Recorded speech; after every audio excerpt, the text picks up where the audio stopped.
The panda, a creature so strange, so seemingly ill-equipped for survival that for centuries humans refused to believe it was real. They called it a mythical beast, a black-and-white ghost that ate bamboo and hid in misty mountains. But here is the extraordinary truth. The giant panda has survived for over 8 million years.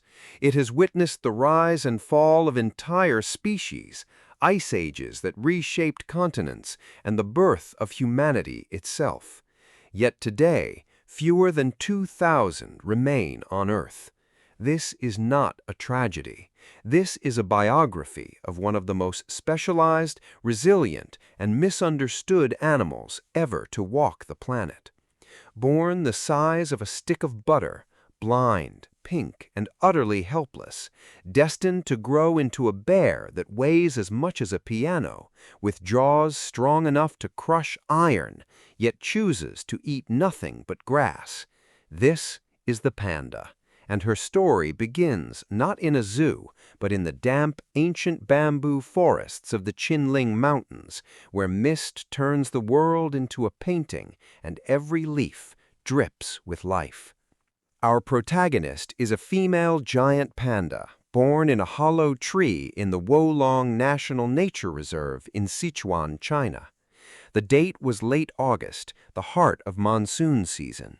Her mother, a wild panda named only by the scar on her left ear, had been pregnant for just 95 to 160 days, but with a bizarre twist. Pandas have delayed implantation, meaning the fertilized egg floats freely for months before attaching to the uterus. Our panda was born weighing barely 90 grams, 1/900th of her mother's weight.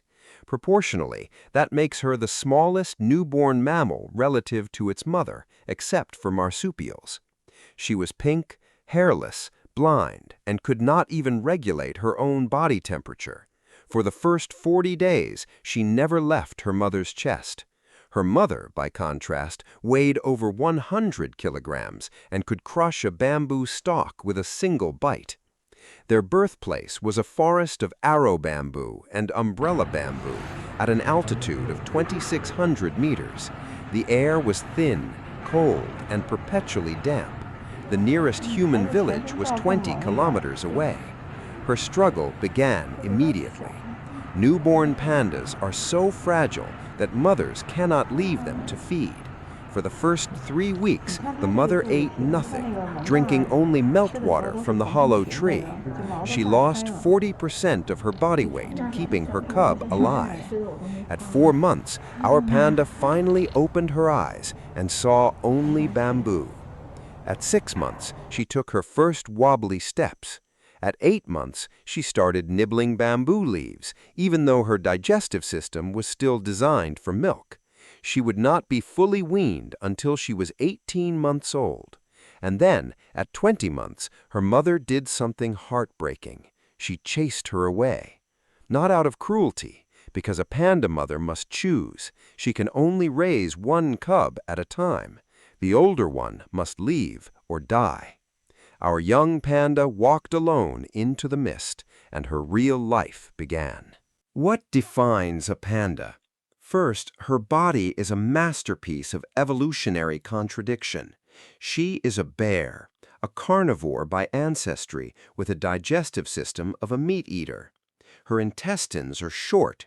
She produces none of the enzymes needed to break down cellulose, and she lacks the multiple stomach chambers of a cow. Yet 99% of her diet is bamboo.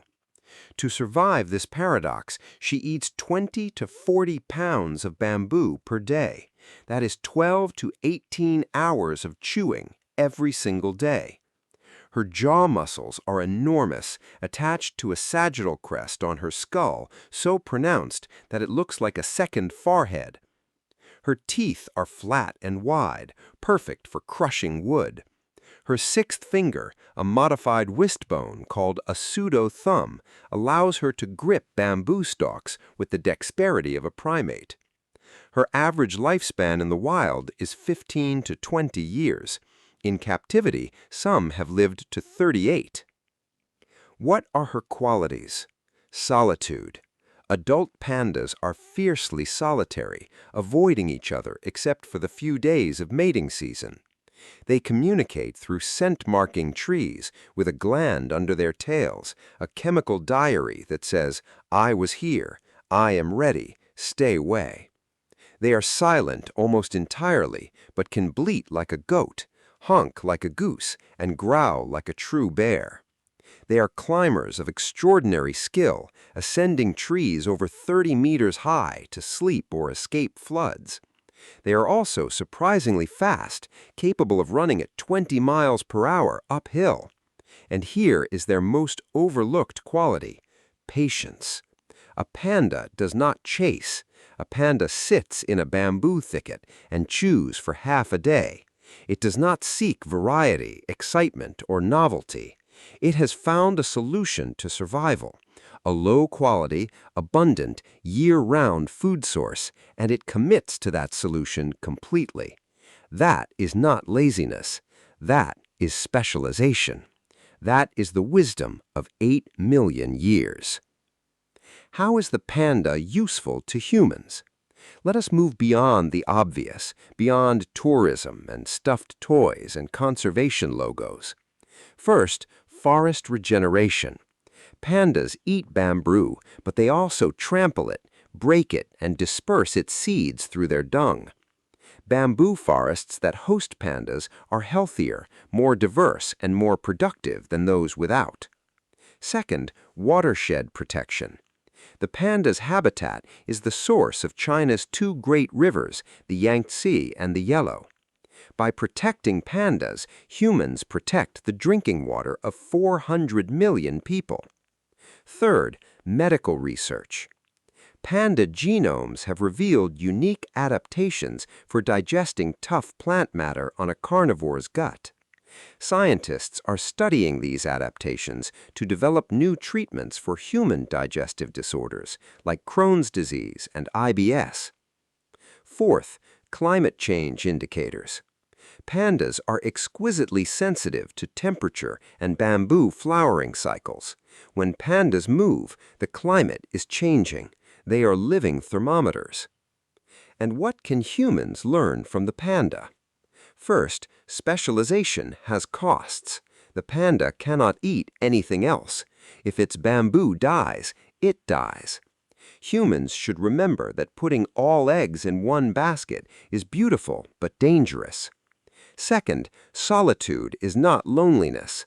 A panda lives alone and is perfectly content. We mistake isolation for misery, but the panda teaches us that peace is found in one's own company. Third, slowness is not failure. The panda does not race. It chews, it rests, it survives. In a world that demands constant speed, the panda reminds us that the tortoise still finishes the race. Fourth, motherhood as sacrifice. A panda mother starves herself for weeks to warm her cub. She gives everything and asks for nothing. And fifth, that something can look ridiculous, waddling, black and white, bamboo drunk, and still be a bear that could kill a leopard. Never mistake gentleness for weakness. The panda is not a toy. The panda is a survivor. Our panda died in her 18th year, old for a wild bear. She had outlived 3 of her cubs. She had defended her territory against 2 rival females. She had survived a bamboo die-off in her 10th year when the arrow bamboo flowered and died, a natural event that happens every 30 to 35 years and that kills countless pandas. She walked 60 miles to find new bamboo. She returned thin, exhausted, but alive. In her final weeks, she stopped eating. Her teeth were worn to nubs.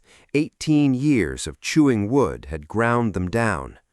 She lay down in a cave she had used as a cub, the same cave her mother had used. The mist came in, she closed her eyes, and that was the end. But here is the secret. The same year she died, a new panda cub was born in the same valley. perhaps her granddaughter, perhaps not. The genes moved forward, the species, fragile as it is, held.